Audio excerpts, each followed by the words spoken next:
আসসালামু আলাইকুম ওয়া রাহমাতুল্লাহি ওয়া বারাকাতুহু। আপনারা দেখছেন আলোর আলোর পথ।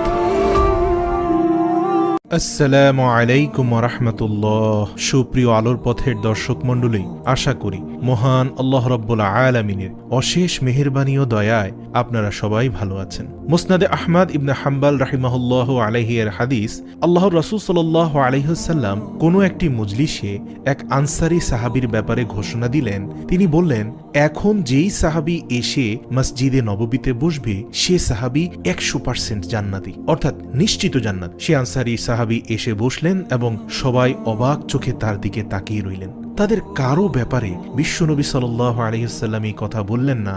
ওমর, ওসমান, আবু বকরের মতো সাহাবীর ব্যাপারে বললেন না, কিন্তু বিশ্বনবী সাল্লাল্লাহু আলাইহি ওয়াসাল্লাম এই আনসারী সাহাবীকে জান্নাতি বললেন। কিছুদিন পর আরও একটি মজলিসে বিশ্বনবী সাল্লাল্লাহু আলাইহি ওয়াসাল্লাম ঘোষণা দিলেন, এই মুহূর্তে এমন একজন সাহাবী এসে এখানে বসবে, সেই সাহাবীটি হবে জান্নাতি। সবাই খেয়াল করলো কিছুক্ষণ পর ওই লোকটি তার ঘর থেকে এসে পুনরায় মসজিদে এসে বসলেন। অর্থাৎ বিশ্বনবী সাল্লাল্লাহু আলাইহি ওয়াসাল্লাম যে সাহাবীকে পূর্বে জান্নাতি বলে ঘোষণা দিয়েছিলেন, আজকে ওই সাহাবী এসেই এখানে বসেছে। তৃতীয়বারের মতো বিশ্বনবী সাল্লাল্লাহু আলাইহি ওয়াসাল্লাম পুনরায় আরেকদিন বললেন, এমন একজন সাহাবী এসে এখানে বসবে মসজিদে নববীর এই স্থানটিতে, সে জান্নাতি। সবাই খেয়াল করে দেখলো আগের সাহাবী এইখানে এসে বসেছেন। আল্লাহু আকবার। বিশ্বনবী সাল্লাল্লাহু আলাইহি ওয়াসাল্লাম পূর্ব থেকেই জানতেন এই লোকটি আসবে।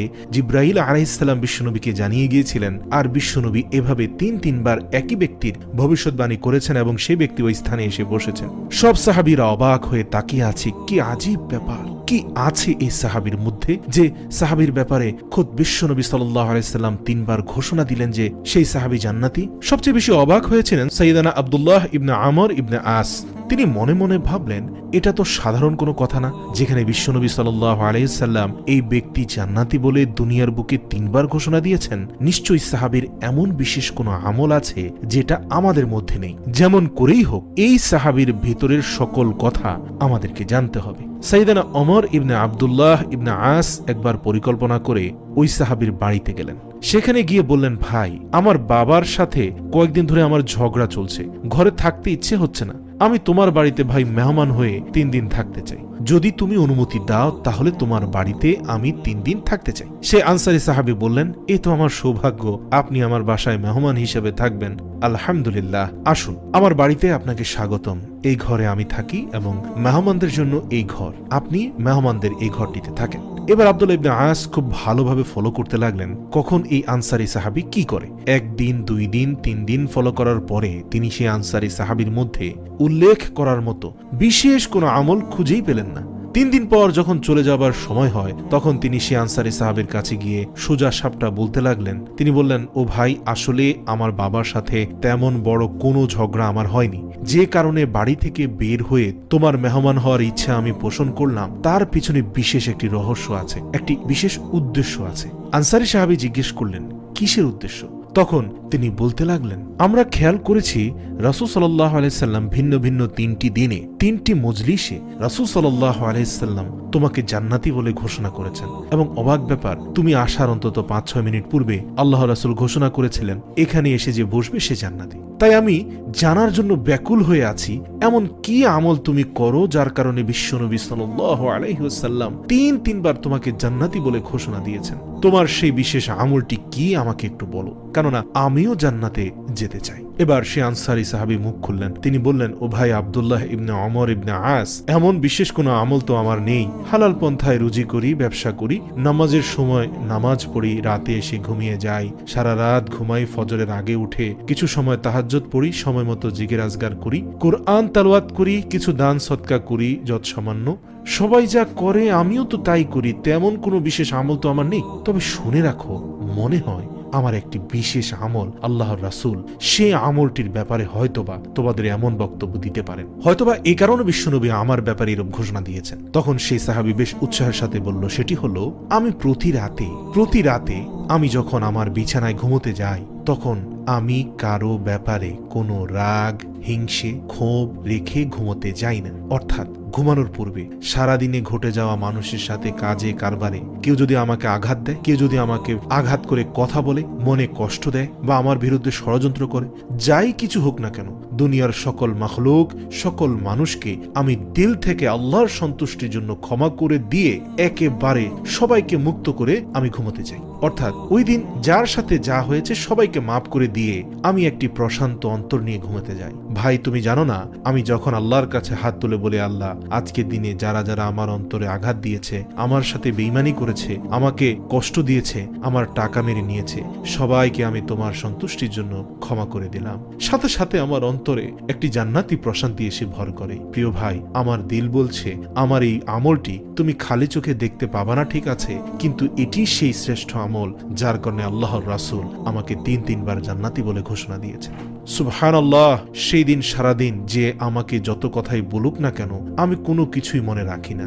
আজ পর্যন্ত কোনো মানুষের প্রতি আমার কোনো অভিযোগ নাই। ঘুমানোর আগে সকল হিংসা, রাগ, ক্ষোভ, অহংকার ভুলে গিয়ে আমি তাদের সবাইকে মাফ করে দিয়ে তারপর বিছানায় ঘুমোতে যাই। এই জন্য বিশ্বনবী সাল্লাল্লাহু আলাইহি সাল্লাম এই আনসারী সাহাবীকে 3টি মজলিসে জান্নাতি বলে ঘোষণা দিয়েছেন। এই হাদিস থেকে শিক্ষা হলো, আমরাও যদি প্রতি রাতে ঘুমোতে যাওয়ার আগে সকল হিংসা, অহংকার ভুলে গিয়ে সকলকে মাফ করে দিয়ে তারপর ঘুমাতে পারি, তাহলে সাহাবীর মতো মহান আল্লাহ রাব্বুল আলামিন আমাদেরকেও জান্নাতি হিসাবে কবুল করে নেবেন। তাই আমাদের উচিত, কেউ যদি আমাদের সাথে কিছু অন্যায় করে তাহলে তার বিচার আল্লাহ তাআলা অবশ্যই করবেন। তাই এই সকল কিছু ভুলে গিয়ে সবাইকে মাফ করে দিয়ে তারপর আমরা ঘুমোতে যাব। কেননা দুঃখ কষ্ট মনে রাখলে সেটি আমাদের ক্ষতি, সেটি আমাদের মনে সব সময় জ্বালা যন্ত্রণা করবে, এটি ভিতরে আমাদের জ্বালিয়ে পুড়িয়ে শেষ করে দিবে। তাই এগুলো বয়ে বেড়ানো আমাদের নিজেদেরই ক্ষতি। এজন্য আল্লাহ সুবহানাহু ওয়া তাআলা বলেন, আমার মুত্তাকি বান্দার তৃতীয় বৈশিষ্ট্য হলো তারা কখনো রাগ বা অহংকার মনের মধ্যে পুষে রাখে না, বরং তারা সবাইকে মাফ করে দেয়। প্রিয় দর্শক, আল্লাহ তাআলা আমাদেরকে ক্ষমা করে দিক, এটা আমরা সবাই চাই, কিন্তু আমরা নিজেদেরকে নিজেরা ক্ষমা করতে পারি না। সুতরাং যদি আল্লাহ তাআলা ক্ষমা পেতে চান তাহলে অবশ্যই আগে নিজেদেরকে ক্ষমা করার অভ্যাস গড়ে তুলুন। যদি আমরা নিজেরা নিজেদের কাউকে ক্ষমা করতে না পারি তাহলে আল্লাহ তাআলা আমাদের ক্ষমা করবেন না। আল্লাহর হাবিব ফরমান, কোনো বান্দা যদি কোনো বান্দাকে ক্ষমা করে দেয়, আল্লাহ তাআলা সেই বান্দার মর্যাদা বাড়িয়ে দেন। কদরের রাতে আমরা পড়ে থাকি, আল্লাহ তুমি ক্ষমাশীল, তুমি ক্ষমা করতে পছন্দ করো, তাই আমাদেরকে ক্ষমা করে দাও। আল্লাহর ক্ষমা পাওয়ার জন্য দিনরাত আমরা চোখের পানি ছেড়ে দিয়ে কান্নাকাটি করি, কিন্তু আমরা অন্যদেরকে ক্ষমা করতে চাই না। ক্ষমা পেতে হলে অবশ্যই আগে নিজেকে ক্ষমা করার অভ্যাস করে তুলতে হবে। আসলে আমরা অতীতকে বয়ে বেড়াই, আমরা কখনো অতীতকে ভুলতে চাই না। এক যুগ আগে যদি কেউ আমাকে বড় ধরনের কষ্ট দিয়েছে, আমার উপর জুলুম করেছে এবং সেরকম কিছু করে থাকলে তাহলে আমরা সেটিকে প্রতিশোধের আগুন হিসাবে মনে পুষে রাখি। অবশ্যই আমাদেরকে আগে মাফ করে দিতে হবে, মাফ করা শিখতে হবে, তবে আমরা আল্লাহর ক্ষমা লাভ করতে পারবো। কেউ যদি এক যুগ ধরে কোনো কষ্ট বা প্রতিশোধ বুকে চেপে রাখে, তার মানে এক যুগ ধরে সে সেই প্রতিশোধের আগুনে জ্বলছে। এখন প্রশ্ন হলো, এতে ক্ষতি কি আমার নাকি অন্য? নিঃসন্দেহে ক্ষতি আমারই। আমাদের দয়ালু নবী সাল্লাল্লাহু আলাইহি সাল্লাম সবাইকে ক্ষমা করে দিতেন। মক্কা বিজয়ের দিন সকল কাফির মুশরিকগুলো আল্লাহর রাসূল সাল্লাল্লাহু আলাইহি সাল্লামের পায়ের সামনে থরথর করে কেঁপেছিল। সবাই ভেবেছিল আমরা যেরকম পাষাণ হয়ে মুহাম্মদ সাল্লাল্লাহু আলাইহি সাল্লামের উপর এত নির্যাতন করেছি, হয়তো সেরকমটাই আজ আমাদের সাথে হবে। তিনি হয়তো এখন আমাদের কচুকাটা করবেন। আল্লাহর রাসূল সাল্লাল্লাহু আলাইহি সাল্লাম মুশরিকদের এই দৃশ্য দেখে ঘোষণা দিয়ে দিলেন, তোমাদের উপর আমার কোনো প্রতিশোধ নেই, আমি তোমাদেরকে স্বাধীন করে দিলাম, তোমাদের সবাইকে আল্লাহর সন্তুষ্টির জন্য ক্ষমা করে দিলাম। ঐতিহাসিকরা বিশ্বনবীর এই দরিয়া দিল দেখে অবাক হয়ে গেছেন। আজও পৃথিবীর ইতিহাস তা লিখে রেখেছে। পৃথিবীর ইতিহাসে ক্ষমার এরকম নজির আর কেউ দেখাতে পারেনি, একমাত্র মুহাম্মদুর রাসূলুল্লাহ সাল্লাল্লাহু আলাইহি সাল্লাম দেখিয়ে গিয়েছেন। যখন তার ঘোর শত্রুরা তার পায়ের কাছে এসে থরথর করে কাঁপছিল, তখন তিনি চাইলেই তাদের পিষে মারতে পারতেন, কিন্তু তা না করে তিনি তাদের সবাইকে ক্ষমা করে দিয়েছিলেন। এজন্য আমাদের উচিত সবাইকে ক্ষমা করে দেওয়া। আল্লাহ সুবহানাহু ওয়া তাআলা এই জন্য বলেছেন, মুত্তাকি বান্দার তৃতীয় গুণ হলো তারা ক্ষমা করে দেয়, তারা মনের মধ্যে হিংসা রাগ এগুলো পুষে রাখে না। সুবহানাল্লাহ। প্রিয় দর্শক, যারা মানুষকে ক্ষমা করে দেয় তারা আসলেই খুব ভালো থাকে। আপনি যখন কাউকে ক্ষমা করে দিবেন তখন আপনি খুবই শান্তিতে থাকবেন। একবার ক্ষমা করে দেখুন, দেখবেন অন্তরের মধ্যে জান্নাতি প্রশান্তি এসে ভর করেছে। আপনি যদি আপনার তিক্ত অভিজ্ঞতাকে, আপনাকে গালি দিয়েছিল কে, আপনাকে কষ্ট দিয়েছিল কে, কখন কি বলেছিল, কে টাকা মেরে নিয়েছিল, সব কিছু মনে পুষতে থাকেন, এভাবে পুষে বেড়াতে থাকেন, তাহলে এগুলো আপনার ভিতরে জ্বালিয়ে পুড়িয়ে ছারখার করে দিবে, আপনাকে উদার আর মহৎ ব্যক্তি হতে বাধা প্রদান করবে। আর যদি সবকিছু ভুলে গিয়ে সকল জায়গায় সবাইকে মাফ করে দিয়ে দেন, আল্লাহর সন্তুষ্টির জন্য আপনি শান্তিতে থাকতে পারবেন। অবশ্যই আমরা সকলেই শান্তিতে বেঁচে থাকতে চাই, তাই আমরা সকলেই অন্যকে মাফ করে দেব ইনশাআল্লাহ। আল্লাহ তাআলা সবাইকে শান্তিতে জীবন পরিচালনা করার তৌফিক দান করুক, আমিন।